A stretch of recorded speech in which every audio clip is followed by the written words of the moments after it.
Good morning, everyone. Morning, sir. So today we are going to discuss about the next material in qualitative research methodology in English language teaching, about the role of theories in qualitative research and English language teaching. So let's start it from the first presenter. The first presenter is Chris. Time is yours, Chris. Okay, Chris, you can start now. Okay, yeah.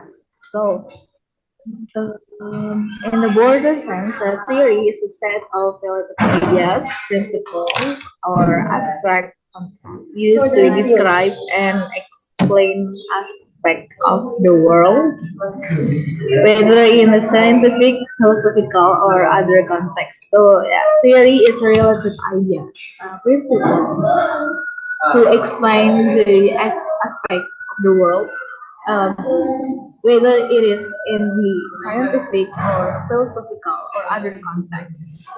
Um, Whether a common sense theory is a scientific theory or conspiracy theory, theories uh, attempt to explain phenomena logically and meaningfully, often following narrative structure, and in this way, theories are stories by Goodson, 2010.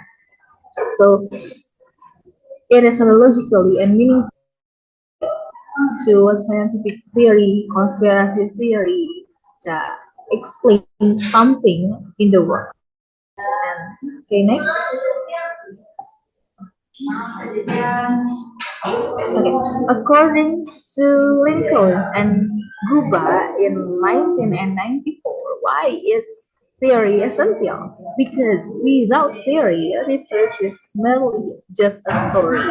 It's just omong kosong, maybe in bahasa, rather than science lacking a solid foundation and validity. And Walcott 1995 states that theory prevents qualitative research from becoming mere travel notes or diaries. Theory gives research a strong and clear power and is recognized as knowledge. Zita 1998 also states that theory can arise from life experience, even from exploration that has been discovered by experts. Therefore, theories themselves are not something distant, but rather closely related to life. So, um, theory is not just we adapt from the expert itself, but sometimes we can found the theory from our experience life, from what we are explore in our field, that it can be a theory from Zeta 1998. And um, what Walcott states that theory prevents qualitative research from becoming mere travel notes or diaries. And we are know that without theory, research just a story. Without theory, research just a diary. Okay, next.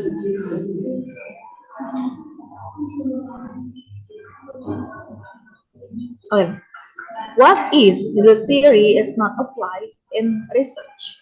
According to Han 20 and 20, some issues or troubles can occur if a research lacks theory or doesn't apply theory in it, such as loss of focus, omission of a deserved perspective, implicit bias, and restriction of findings.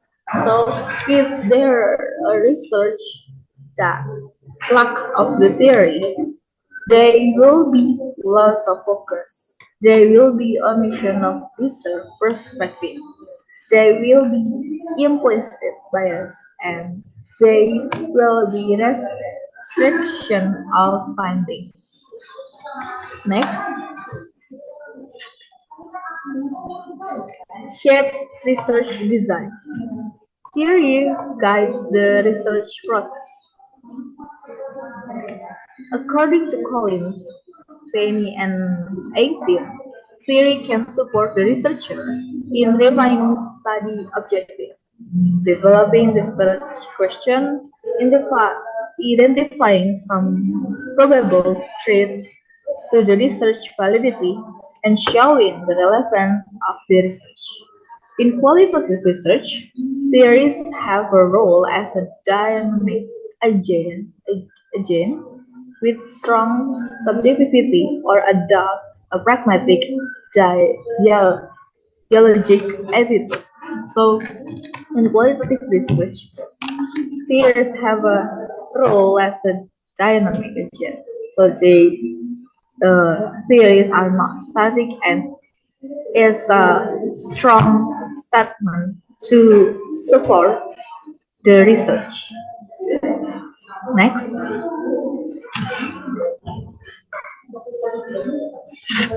shapes methodology.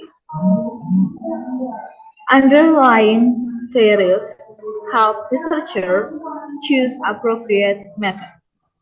Example as a case study, ethnography that align with their philosophical stance and research goals. For the example, by choosing sociocultural theory, the researcher can use various methods such as scaffolding, pragmatic, and authenticity, feature as a facilitator, and etc. That's why theory is really important. Sorry, theory is essential for researcher because based on theory, researcher can use a lot of method, a lot of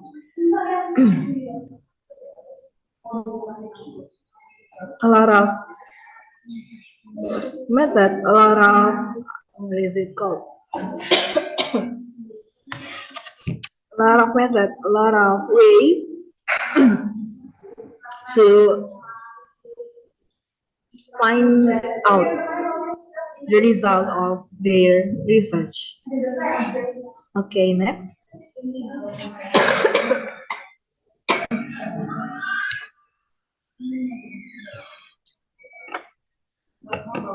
Is it done or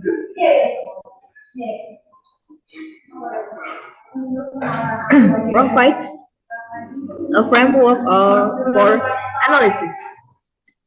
Theory offer a lens or a, or a set of concepts to analyze and interpret the data, helping to make sense of complex social issues and interaction.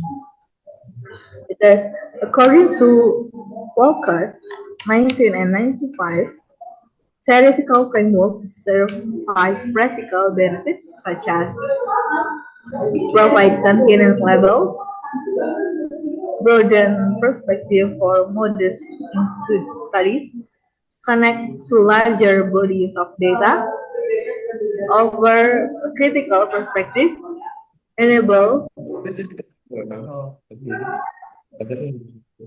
sorry, Okay. Okay, like, okay, Grace. Okay, that's all, Chris. okay, oh yeah, okay, Okay, you can unmute now. You can mute You can your mute now. microphone now, please. Okay. Okay, so I'll continue the explanation. For the next is about theories influence interpretation in findings. What? No. Wait a second. Okay. Theoretical frameworks guide the understanding of how findings relate to existing knowledge, allowing research. Oh,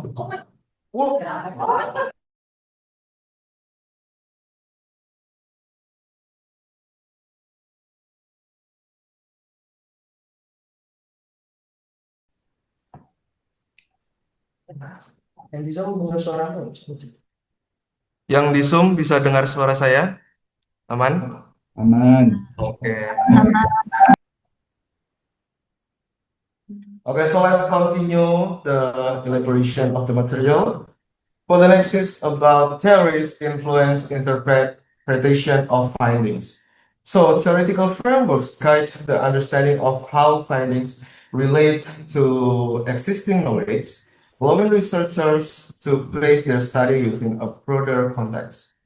And theories is not merely an addition, but influence research from start to finish. The way we see, select, and interpret a research reality is certainly influenced by theory.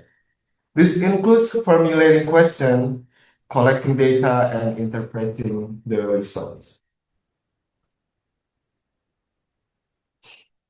Udah ganti? So the next is about developing new knowledge. The goal is often to contribute to the existing body of knowledge by refining or expanding theories, rather than just testing pre-existing ones. Theory helps researchers interpret the research result or findings to extend the existing knowledge. Reflexivity, researchers are encouraged to reflect on how their own assumptions and experience, which are shaped by theory, influence their research. For the next is theory as a result of research. Theory generation. Qualitative research can move beyond existing theories to create new ones and systematically analyzing data and identifying patterns and themes. Through grounded theory, a theory can emerge when the data is discovered. The resulting theory is influenced by the researcher's position, experience, and value. According to Collins and Stockton, it's called bracketing. There are inductive, deductive, and abductive processes. So for the next is I'll explain about bracketing. Bracketing in qualitative research is a process where a researcher sets aside their personal biases, assumptions, and preconceptions to approach the data and participant with an open mind, aiming for objective and increased rigor. The difficult part is a potential employer interviewing with a potential employee. An employee will often ask, "What is your biggest weakness?" Candidates somehow find a way to answer the question with content that points to their strengths. For the next material, we'll explain with Mr. Iquano. Time is yours. Okay.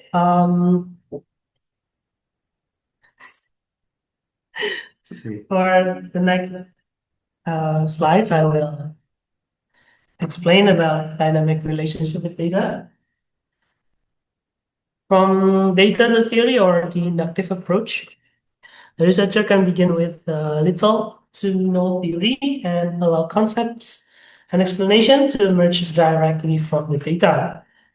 The second one is the theory to data or deductive approach. Alternatively, researcher can use pre-existing theoretical framework to guide their study, which can then be confirmed, modified, or challenged by the data.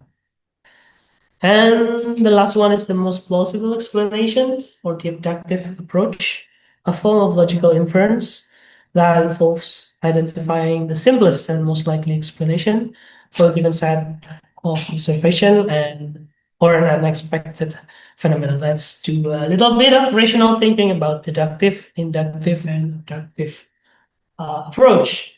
For example, the premise is apples are always ripe in spring.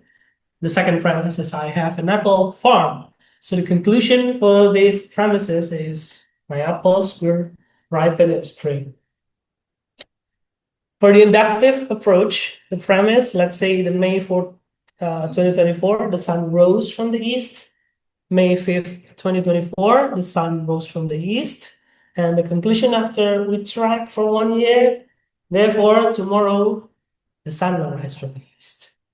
For the abductive approach, it starts with observation and seeks the most likely explanation. Let's say you are awake this morning and you go outside and you found a puddle on the sidewalk. Somehow your mind will tell you that it was rain last night, even though you were already asleep last night. But doesn't really explain it 100% though. Well, if you just look at the puddle on the street, they will not gonna give you the 100% explanation, but you can see another evidence, like your neighbor's garden gets wet. Somehow you find it's plausible that it was rainless. The other example, probably, let's say you bought your clothes months ago, and then now you don't fit in it anymore. What's the plausible explanation?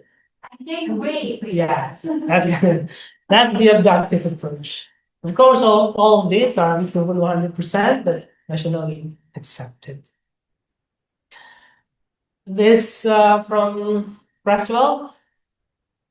The research process starts from the top, and then we can search the research problem. It eventually leads to the literature review and research question, and that's what makes the differentiation between the quantitative and the qualitative research and a research design. The qualitative design itself, which we focus right now, will be divided to three: grounded theory, ethnography, and narrative, and that will result in data analysis and interpretation. Later on, we will have a discussion, conclusions, limitations, and also the future research. As well as the role of the theory from Collins and Stockton, we can see that the theoretical framework is the fulcrum for this to fit, I would say, where the theoretical framework will have the conceptual framework, organization, and literature, which will be supported by introduction, the problem, roadmap, key definitions, and we will have the literature from that, and we can start our conceptual framework from this to evidence. And then the theoretical framework will lead to method, research, and question, leads to the findings, finally it will lead to the conclusion and discussion. This one is the comparison. Well, even I am not sure about the calculation, but there is a researcher. There are three researchers, and their name is Gao, and I'm not sure about the other two, but they're doing their research about the qualitative and the quantitative researcher, which one from these two are more heavily rely on the theory. And we can see that the qualitative graph is slightly higher than the quantitative graph. It shows that the and it's confirming that the qualitative researcher or work relies more heavily on the theory. Some key considerations: we need to balance it out. It is important to balance use of the theory with an openness to emerging the findings and avoid squeezing the data. The recommendation from Collins and Stockton is said that over-reliance on single theory can limit emerging findings, create myopia, and introduce confirmation bias. We also need to consider clarity. Researchers should be explicit about their theoretical framework and how it has influenced their study. It will enhance the quality and the credibility of the research. The last one is the conclusion. The theory provides a framework for structuring study and plays a central role in data collection and analysis. The most flexible approach to qualitative research is, of course, the case study. The idea behind new theory is to expand the theory rather than just use the existence. And the qualitative researcher is more heavily influenced by theory compared to the quantitative researcher. Some references, and that's it. Thank you guys for joining us. And now it's the question and answer time. For you guys in the Zoom, let's take a look at your question and answer.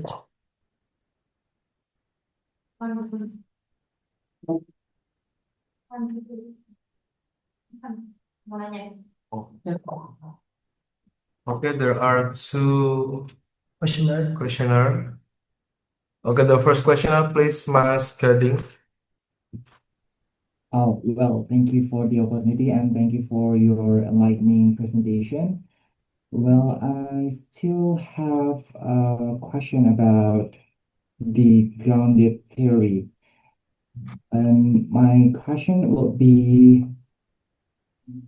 when conducting qualitative research in ELT, how do we decide whether to apply an existing theory or aim for theory generation, like grounded theory? Can you repeat it? Can you please type the question Okay, wait, can we? out? Put it in here. Okay, so I'm not audible enough, right? Okay, then I will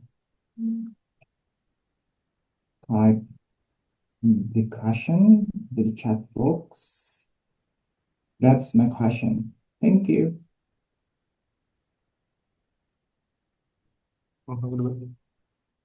Okay, second question from Paulina. So I was interested in your explanation about that theory as a result of research. So it's like creating a new theory based on research, right? What I'm curious about, what I'm curious is what are the qualities or the condition of a theory is accepted to be a new theory or considered as a new theory? What are the requirements for new theory to be accepted? That's my question. Thank you. Okay, is there any more? Is that clear, everyone? Yeah.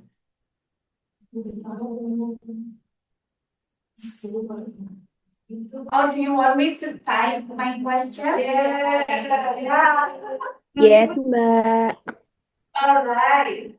Yeah. Type it. Yeah. Okay, so for your question, Mr. Raji, it depends on your goals. When if your goal is to refine, to apa ya? Jadi kalau mau membangun apa namanya? Izinkan pakai bahasa ya. Kalau mau membangun, ingin mengeksplorasi, ingin menguji, ingin memperluas atau mengembangkan teori yang sudah mapan, bisa pakai teori yang sudah ada. Gitu. Kalau tujuannya ingin mengetahui suatu hal dengan teori yang sudah ada, misalnya kayak di ELT gitu, pakai teori Qualitative Language Teaching untuk menganalisis interaksi di kelas. Gitu. Jadi itu berguna kalau kita mau menghubungkan hasil penelitian kita dengan pengetahuan yang ada. Jadi kayak untuk sekedar mengembangkan pengetahuan, untuk sekedar mengembangkan penelitian kita dengan pengetahuan yang ada, itu bisa pakai teori yang sudah ada. Tapi kalau misalnya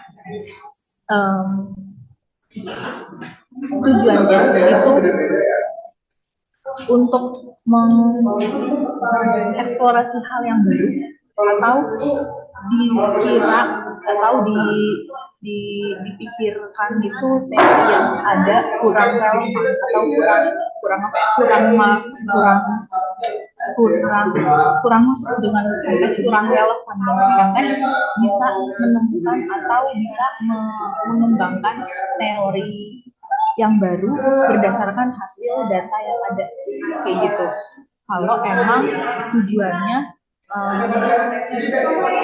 ingin mengeksplorasi hal yang baru, kalau emang tujuannya ingin mencari sesuatu yang baru gitu. Jadi kan kalau mencari sesuatu yang baru, teorinya kan masih kurang ya, masih atau ada teori yang masih kurang relevan dengan keinginan penelitiannya, itu bisa mendapatkan atau bisa mendapatkan atau mengembangkan teori yang baru supaya tujuannya supaya kategori, pola dan temanya muncul langsung dari data gitu. Atau bisa juga dicampur,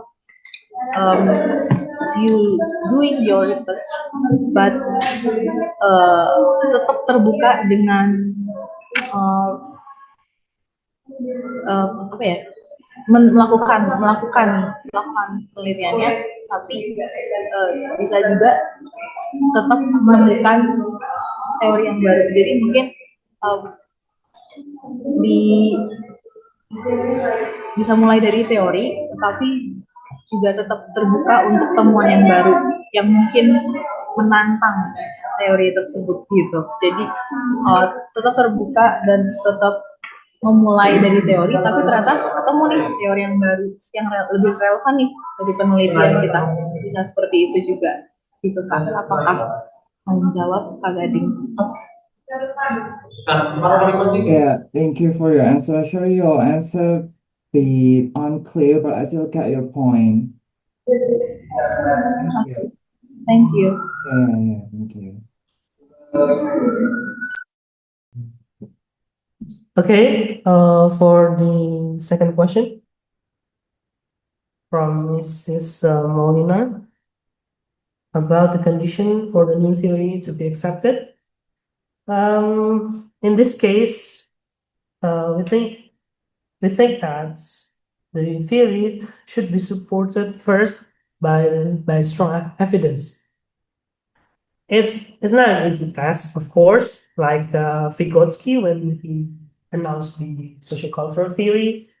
It has to be supported from evidence, various evidence from all around the world, even for his theory to be accepted first, and then it should be able to explain the phenomena of the case that he worked with at that time, and explain it in such a way that it can convince people that this theory can be accepted and applicable.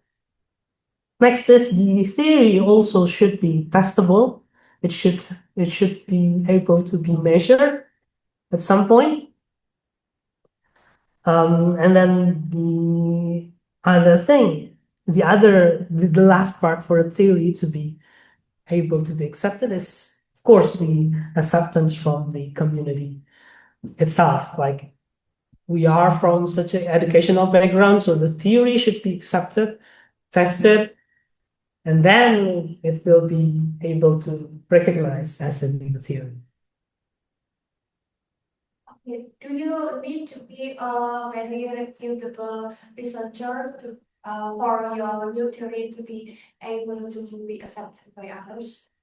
Well, it's in that case, I don't think you need to be a reputable researcher first, but it will help if you have a similar background, an alignment background for your theory to be accepted. It doesn't have to usually be as reputable first, but it has to be aligned and it can be proved.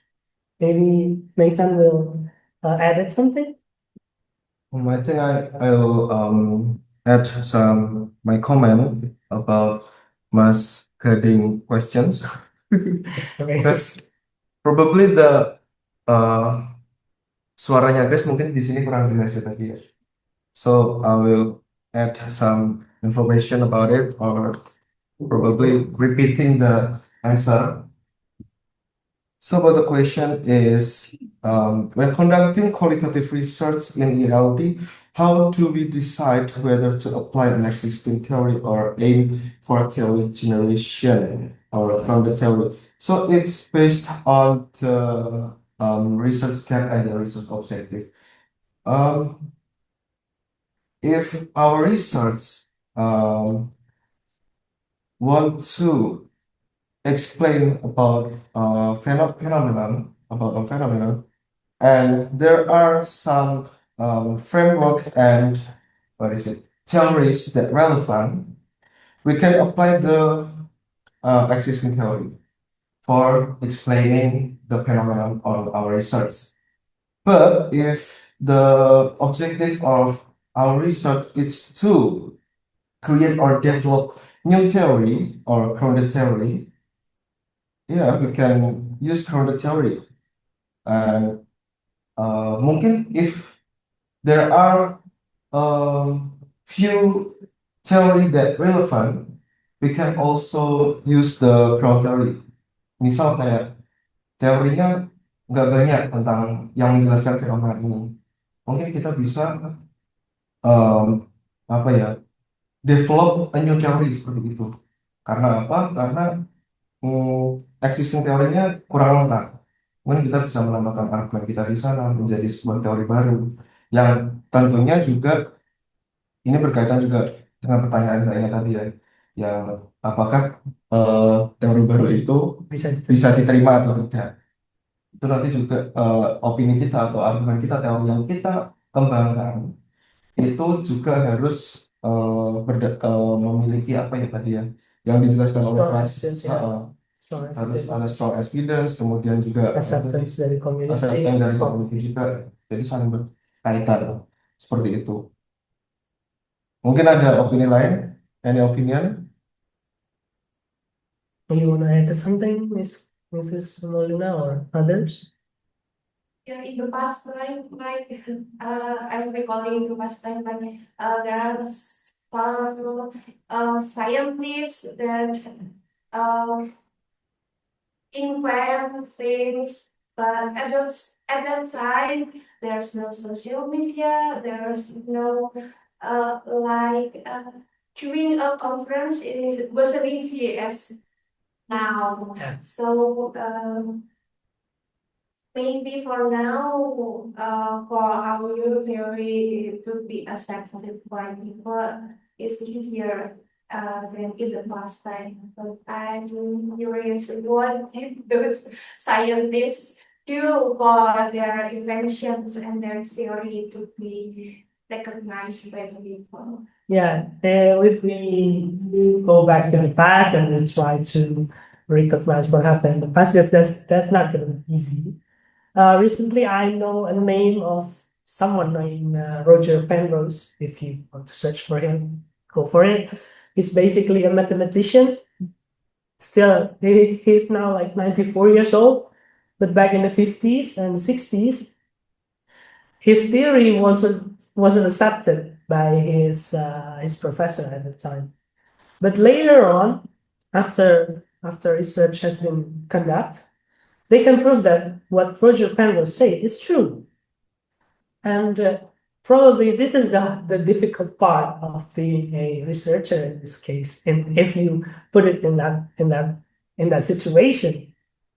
Because for many years we've been conducting theory, we've been conducting research, and many people are already created knowledge from that. But what if the knowledge itself now proven wrong? Will we be able to say that I was wrong back then? It's not going to be an easy task. But, as time goes by, like nowadays, we can accept people for their knowledge and of course, it's related to the theory and hypothesis so on and so forth. But nowadays, yes, there's an easier method to be accepted if we compare it to the past. Thank you for science days. Okay, any added information or Any question? other opinion? Question? Ask them. Okay, if there are, Mr. can we finish the presentation now? If there are no any question. There's no question. No, I think that's enough. Thanks for clearing the air. You think it's enough for the Q&A? I think so. How about you? Okay, thank you for joining us. And have a great day, everyone. Don't forget to Make a summary. make a summary of your of your task. But let's take a picture together. Oh, you want to get picture together? Okay. Okay.